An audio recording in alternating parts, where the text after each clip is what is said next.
నమస్కారం, వార్తలకు స్వాగతం. ముందుగా ముఖ్యాంశాలు. CM Chandrababu Naidu press meet, పలు అంశాలపై వివరణ. మాజీ మంత్రి Harish Rao press meet, CM Revanth రెడ్డిపై ఫైర్. టీడీపీ అధినేత నారా చంద్రబాబు నాయుడు ప్రెస్ మీట్ నిర్వహించారు. ఈ సందర్భంగా పలు అంశాలపై ఆయన మాట్లాడారు. నేను ఒక 100 సార్లు ఈ ప్రాజెక్ట్ గురించి రివ్యూ చేసుంటాను. 30 టైమ్స్ ఇక్కడికి వచ్చి ప్రాజెక్టులో చూశాను. అడుగులో అన్ని నిర్ణయాలు నేను భాగస్వామ్యాన్ని అర్థం చేసుకోగలిగాం. ఈరోజు ఒక పక్కన డయాఫ్రామ్ వాల్ 3 బిట్స్ లో పోతే ఇప్పుడు ఆల్టర్నేటివ్స్ ఏంటంటే నియమవేషాలు లెక్కేసే పరిస్థితికి వచ్చారు. ఇందులో ఆ 2 బిట్లు కానీ ఎక్కడికక్కడ ఒక parallel D wall, diaphragm wall బయటికి ఎక్కడ డ్యామేజ్ అయిందో దానికంటే ముందు ఒక ప్యారలల్ గా పెట్టి దాన్ని కవర్ చేస్తే 447 కోట్లు అవుతుంది. మామూలుగా మనం ఖర్చు పెట్టింది 446 కోట్లు. ఇప్పుడు రిపేర్ చేయడానికి 447 కోట్లు. ఓకే, మొత్తం దాని అప్పటికి కూడా గ్యారంటీ లేదు. ఈ డయాఫ్రామ్ వాల్ ఈ ప్యారల్ గా 447 కోట్లు ఖర్చు పెడితే మిగిలిన భాగం అంతా పర్ఫెక్ట్ గా ఉంది, ఇంక ఇబ్బంది లేదు అనే పరిస్థితి లేదు. కాదు, మొత్తం డయాఫ్రామ్ వాల్ ప్యారల్ గా కట్టాలంటే 990 కోట్లు. ఇది ఒక భాగం. కాఫర్ డ్యామ్ పైన కాఫర్ డ్యామ్ ఉంది, కిందన కాఫర్ డ్యామ్ ఉంది. 550 కోట్ల రూపాయలతో పైన ఒక 250 కోట్లతో కిందన కాఫర్ డ్యామ్ 2 పెట్టారు. ఇప్పుడు వీళ్ళు చేసిన నిర్వాహకం మధ్యలో గ్యాప్, లాస్ట్ లో గ్యాప్ ఉంటే ఆ లాస్ట్ గ్యాప్ ని ఫిలప్ చేయలేదు. రీజన్, ఆ సమయంలో ఏజెన్సీ లేదు, ఇంజనీర్ లేదు. ఆ నీళ్లు వచ్చాయి. ఆ నీళ్లు వచ్చి మొత్తం ఆ ఉద్ధృతంతో కింద నుండి ఇసుకుని ఎక్కడికక్కడ పైకి వేసింది. ఎక్కడికక్కడ మనం ఏమంటాము, ఇవన్నీ అగాధం, ఆ గొయ్యి కాదు, వాటర్ వచ్చినప్పుడు సుడిగుండాలు అలాంటి క్రియేట్ చేసి ఎంత లోతుకు పోనంత లోతుకి వెళ్ళిపోయి 20 మీటర్లు 30 మీటర్లకు వెళ్ళిపోయి ఆ మట్టి అంతా తీయేసింది. దానివల్ల గ్యాప్ 1 అది క్లోజ్ చేయాలి మనం. గ్యాప్ 1 దగ్గర మీరు ఒకసారి చూస్తే అది 250 మీటర్లు ఉండేది. గ్యాప్ 1 బంద్ 150 మీటర్స్ కొట్టుకుని వెళ్ళిపోయింది. దాని మీద ఇప్పుడు ఇసుకేసి కొంచెం ఫిలప్ చేశారు. ఇప్పుడు ఆ ఇసుకేసి అది ఫిలప్ చేస్తే దాన్ని మళ్ళా గ్యాప్ 1 ఫిలప్ చేయాలి మనం. ఇప్పుడు ఇసుక తీసుకొచ్చి బయట నుంచి ఇసుక తీసుకొచ్చి అక్కడ పెట్టి మొత్తం కొట్టుకొని వెళ్ళిపోయింది. కాబట్టి ఇప్పుడు డ్రౌటింగ్ దానంతా కూడా కాంపాక్ట్ చేస్తున్నారు. ఆ ఇసుక అంతా పోసి ఇది ఎంత అవుతుందో తెలియదు. ఒక 2000 కోట్లు అవుతుందా, ఎంత అవుతుందో తెలియదు. We are saying as on today 2000 కోట్లు నాకు నమ్మకం లేదు. అడ్మినిస్ట్రేషన్ పైన వాళ్ళు ఏ లెక్కనేసారో తెలియదు నాకు. ఇది అయిన తర్వాత గ్యాప్ 1 అనేది లాస్ట్ లో ఉండేది వస్తుంది. గ్యాప్ 2 డయాఫ్రామ్ వాల్, గ్యాప్ 3 ఇంకొక వాల్ కట్టారు, అక్కడ కాంక్రీట్ వాల్ కట్టారు. అదే మాదిరిగా గైడ్ బండ్ ఒకటి అది కుంగిపోయింది. సరే, స్పిల్ వే అప్పుడే కట్టాం, గేట్స్ కూడా అప్పుడే పెట్టాం. ఇప్పుడు ఇవన్నీ చూసిన తర్వాత ఎన్నేళ్లు పడుతుందని అడిగాను. ఆ రోజు కానీ కంటిన్యూ ఉంటే 2020 ఎండుకు పూర్తి అయిపోయింది ప్రాజెక్ట్. ఈరోజు 5 ఏళ్ళు అయిపోయింది. ఇప్పుడు ఎప్పుడు అవుతుందంటే 4 సీజన్లు కావాలంటున్నారు మినిమం. 4 సీజన్లు అంటే 4 ఏళ్ళు. అన్ని సభ్యులుగా జరిగితే మళ్ళా ఒక వ్యక్తి రాష్ట్రానికి ఒక శాపంగా ఎట్లా మారుతారనేది ఇది ఒక కేస్ స్టడీ.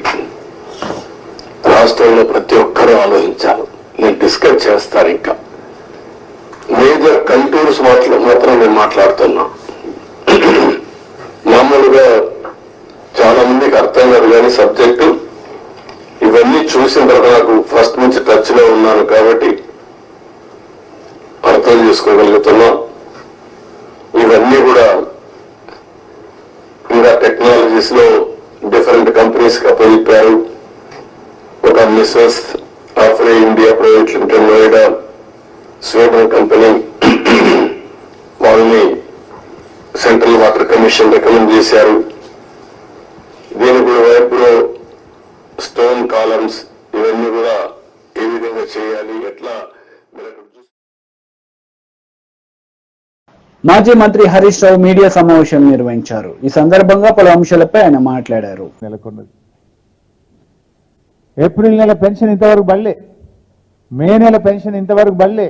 ఇలా జూన్ 16వ తేదీ 17 అంటే ఏమైపోయింది? ఓట్లు డబ్బలు పడ్డాక పార్లమెంట్ ఎన్నికలు ముగిసిన తర్వాత ఇలా 2 నెలల పెన్షన్ ఆగింది. రాష్ట్రంలో అనేక జిల్లాల్లో ఏప్రిల్ నెల పెన్షన్ వల్లే, మే నెల పెన్షన్ అయితే ఏ జిల్లాలో కూడా పడలేదు. ఇలా రెక్కాడితే డొక్కాడని వాళ్ళు గా 2000 రూపాయలు వస్తే ఇంత మందు గోళీలో సూదీలకో ఇంత బుక్కడి అన్నం తిని బతికేటువంటి ఆ భాగ్యుల పట్ల ఈ ప్రభుత్వానికి ఎందుకు అంత చిన్న చూపు అని నేను అడుగుతా ఉన్నా. మీ ప్రాధాన్యత ఏంది? భర్త వదిలిపెట్టిన మరి ఒంటరి మహిళ కావచ్చు, భర్త చనిపోయిన వితంతువురాలు కావచ్చు, వికలాంగులు కావచ్చు, వృద్ధులైన పిల్లలు చూడని తల్లిదండ్రులకు ఈ ఆసరా పెన్షనే ఆసర కదా.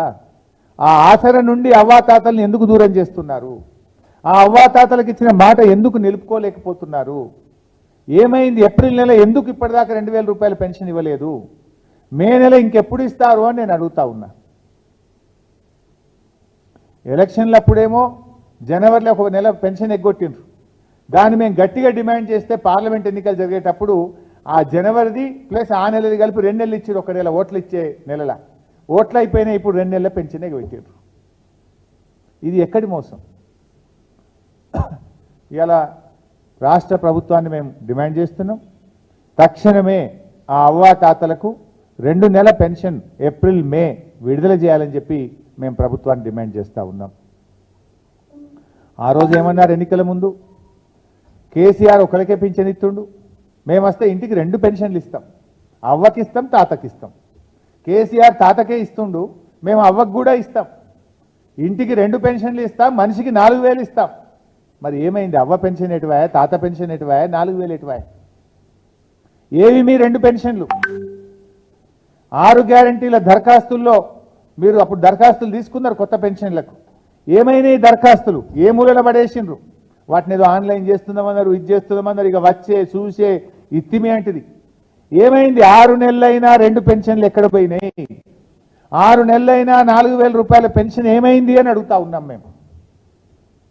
కాంగ్రెస్ ప్రభుత్వం పేదల ప్రభుత్వం అని చెప్తున్నారు, ప్రజాపాలన అని చెప్తున్నారు. మరి ఆచరణలో ఏమైంది నీ ప్రజాపాలన? ఏమైంది? నీ పేదల ప్రభుత్వంలో ఈ పేదలైన అవ్వాతాతలు లేరా? నీ పేదల ప్రభుత్వంలో ఒంటరి మహిళలకు వితంతువులకు చోటు లేదా? వీళ్ళు పేదలు కాదా? ఈ పేదల పట్ల ఎందుకింత నిర్లక్ష్యం అని నేను అడుగుతా ఉన్నా. ఈరోజు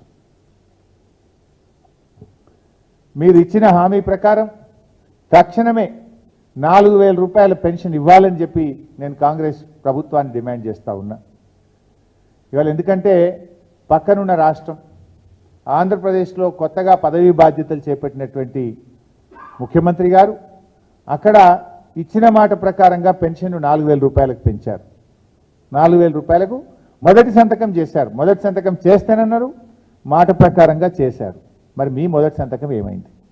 డిసెంబర్ 9 నాడే సంతకం పెడతాం, 4000 పెన్షన్ ఇస్తామన్నారు కదా. కనీసం ఆంధ్రప్రదేశ్ను చూసైనా నేర్చుకోండి, కళ్ళు తెరవండి అని చెప్పి నేను డిమాండ్ చేస్తా ఉన్నా. ఆంధ్రప్రదేశ్లో సాధ్యం అవుతుంది ఎట్లా, తెలంగాణలో కాదెట్లా అని చెప్పి నేను అడుగుతా ఉన్నా. ఇవాళ మీరు అక్కడ ఆంధ్రప్రదేశ్లో మనం చూసాం, పత్రికలు చదివాం మేము.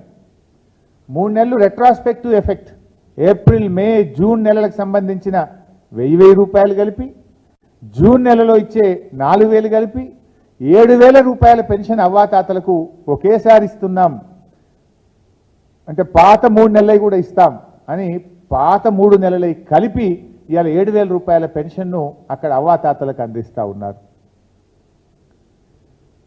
మరి మీరు ఎప్పటి నుంచి ఇస్తారు? మీరు 6 నెలలైనా ఎందుకు ఇవ్వట్లేదు? ఇవాళ అందువల్ల ఇవాళ ఆంధ్రప్రదేశ్లో ఇచ్చిన విధంగా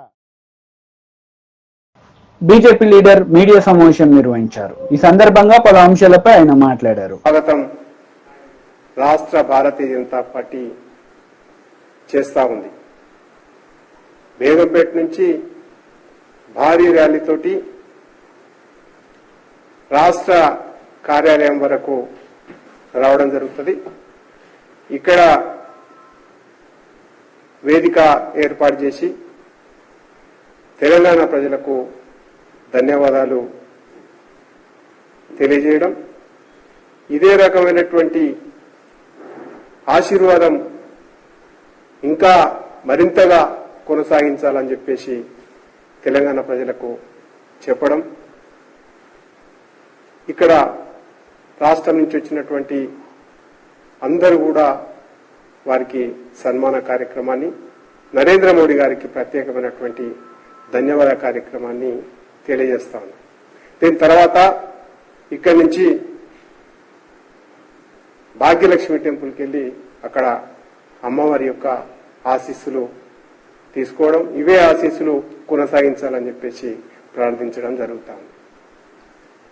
ఈ యొక్క బేగంపేట నుంచి బయలుదేరినటువంటి ర్యాలీలో 8 మంది పార్లమెంటు సభ్యులని గెలిపించినారు. ఆ 8 మంది కూడా ఈ యొక్క ర్యాలీలో ఉండడం జరుగుతుంది. వీరితో పాటు శాసనసభ్యులు ఎవరైతున్నారో అందరూ 8 మంది ఉండడం, ఎమ్మెల్సీ రాజ్యసభ సభ్యులు గౌరవనీయులు డాక్టర్ లక్ష్మణ్ గారు కూడా ఈ యొక్క కార్యక్రమంలో ఉంటారు. రాష్ట్రం నుంచి అందరు పదాధికారులు, కార్యకర్తలు, భారతీయ జనతా పార్టీ అభిమానులు స్వాగతం పలికేటట్టుగా, ఘనంగా స్వాగతం చెప్పేటట్టుగా రాష్ట్ర భారతీయ జనతా పార్టీ ఏర్పాట్లు చేస్తా ఉంది. వివిధ మోర్చాలకు సంబంధించినటువంటి 7 మోర్చాలు ఏవైతున్నాయో వాళ్ళ కాంగ్రెస్ నేతలు మీడియా సమావేశం నిర్వహించారు. ఈ సందర్భంగా పలు అంశాలపై వారు మాట్లాడారు.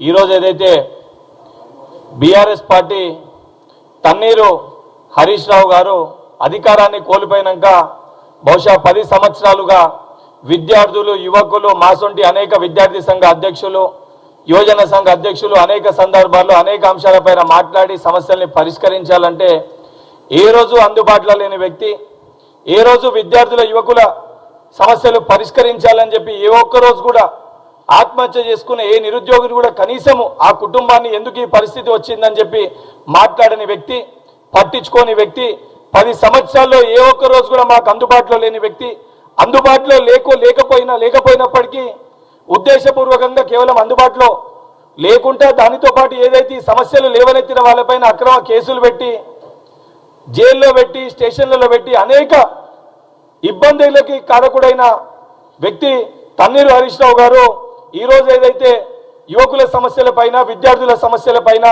తెలంగాణ సమాజాన్ని, తెలంగాణలో యువకులని తప్పుదోవ పట్టించే విధంగా కొన్ని అంశాలను అడ్రస్ చేసి ప్రెస్ ముఖంగా మాట్లాడడం జరిగింది. 6 నెలల్లో కాంగ్రెస్ పార్టీ ఏమి చేసిందని చెప్పి అడిగిండు. హరీష్ రావు గారు 6 నెలల్లో కాంగ్రెస్ పార్టీ ఏం చేసిందని చెప్తా ముందుగా ఈ ప్రెస్ మీట్ ద్వారా విని 6 నెలల్లో కాంగ్రెస్ ప్రభుత్వము, ఈ ప్రజా ప్రభుత్వము, రేవంత్ రెడ్డి గారు ముఖ్యమంత్రి అయినాక విద్యార్థుల కోసము, యువకుల కోసము ఏ నిర్ణయాలు తీసుకున్నాం అది చెప్తా ముందు పెన్ను పేపర్ పెట్టి రాసుకో. 10 సంవత్సరాల్లో నువ్వు చేయలేనిది 10 నెలలు కాకముందే మేము ఏం చేస్తాం చెప్తాం, ముందుగా అది రాసుకో. ఏదైతే గ్రూప్ 1 మెరిట్ విద్యార్థులు అన్యాయం అవుతుంటే జియో నెంబర్ 55 అని ఒక జియోని తీసుకొని వచ్చి మెరిట్ స్టూడెంట్ కి మీరు అన్యాయం చేస్తుంటే ఆ జియో నెంబర్ 55 ని కాంగ్రెస్ పార్టీ రాగానే కాంగ్రెస్ పార్టీ రద్దు చేసింది. ఏదైతే డిఎస్సి పోస్టులకి సంబంధించి అసెంబ్లీలో మా నాయకులు, మా ప్రతిపక్ష పార్టీ నాయకులు, మా సిఎల్పి నాయకులు బట్టి గారు మాట్లాడినా, మా ఎమ్మెల్యేలు మాట్లాడినా 5,000 డిఎస్సి పోస్టులు ఇస్తామని చెప్పి పెంచని మీరు ఆ డిఎస్సిని 5,000 ఉన్న డిఎస్సిని 11,000 డిఎస్సి పోస్టులకి ఏదైతే ఆ పోస్టులకి సంబంధించి నోటిఫికేషన్ ఇచ్చిన ప్రభుత్వము ఈ ప్రజా ప్రభుత్వము, కాంగ్రెస్ ప్రభుత్వం. దానితో పాటు డిఎస్సిలో ఇంటర్మీడియట్ డిగ్రీ స్టూడెంట్స్ కి ఏదైతే ఎన్సిటి గైడ్ లైన్స్ ప్రకారము ఏదైతే అర్హత సంబంధించి ఏదైతే ఎస్సీ ఎస్టీ బీసీ స్టూడెంట్స్ కి ఏదైతే 45 మీరు ఇచ్చిర్రో దానితో పాటు ఓసీకి 50 ఉందో, కానీ ఎన్సిటి నామ్స్ ప్రకారము ఎస్సీ ఎస్టీ బీసీ యువకులకి 40% ఉండాలి పర్సెంటేజ్ ఇంటర్మీడియట్ లో డిగ్రీలు అప్లై చేసుకోవాలంటే, దానితో పాటు ఓసీకి 45% ఉండాలి. ఈ అంశం పైన మీ దగ్గరకు వస్తే ఆ రోజు ఎవరు కూడా మీరు పట్టించుకోలే. తక్షణమే ఇది ఎన్సిటి గైడ్ లైన్స్ అగేన్స్టే ఉందని చెప్పని ఏదైతే ఎస్సీ ఎస్టీ బీసీకి 45 ఉన్నదాన్ని 40% తగ్గించి అమెండ్మెంట్స్ తీసుకొని రావడం.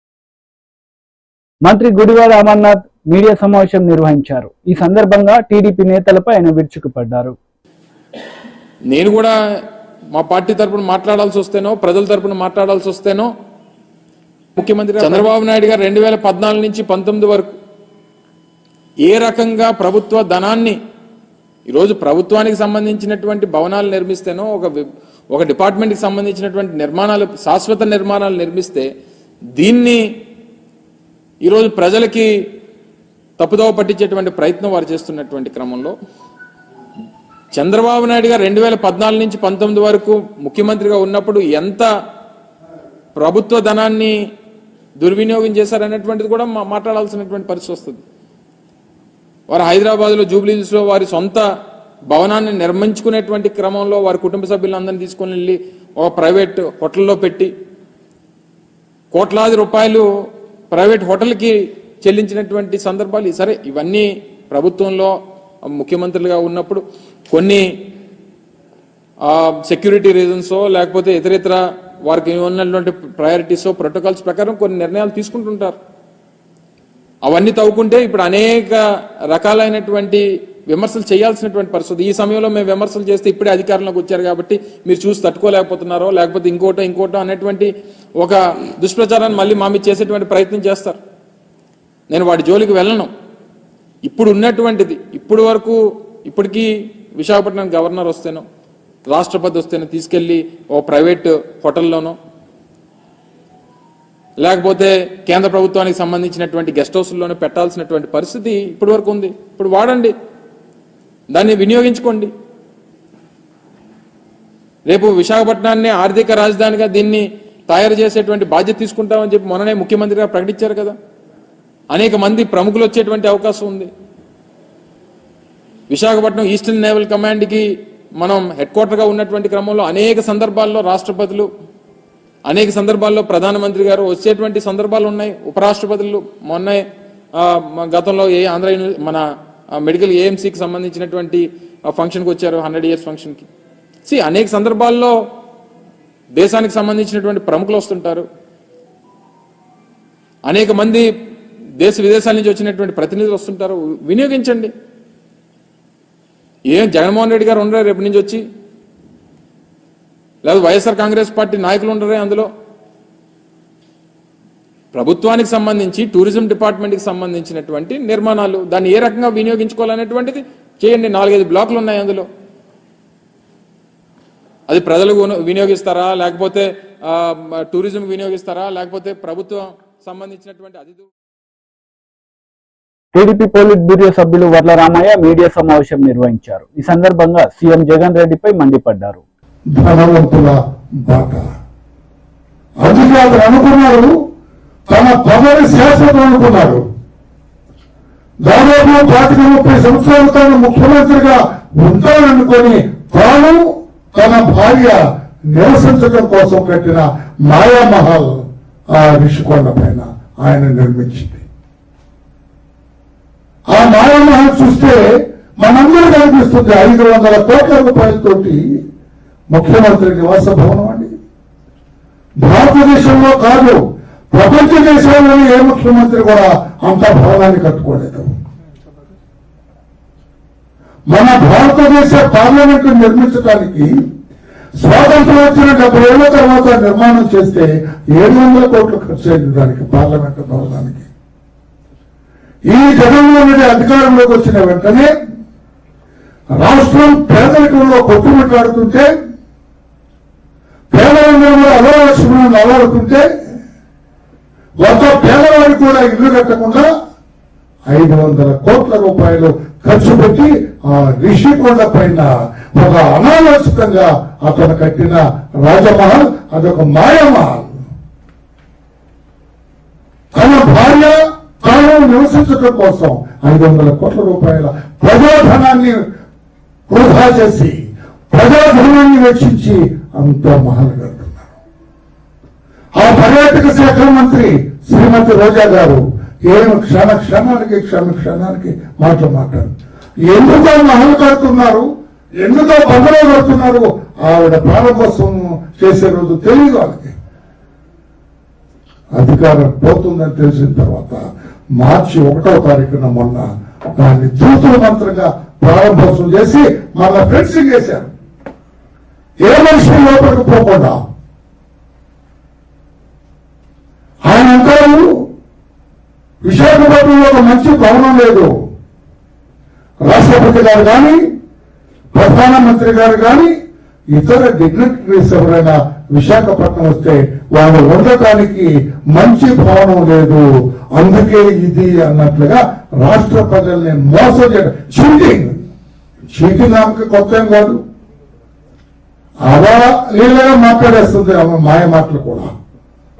ఆనంటారు పైగా మళ్ళీ కూడా రావాలంటారు మళ్ళా ముఖ్యమంత్రి గారి క్యాంపు కార్యాలయంలో వాడతాం అనుకున్నాను.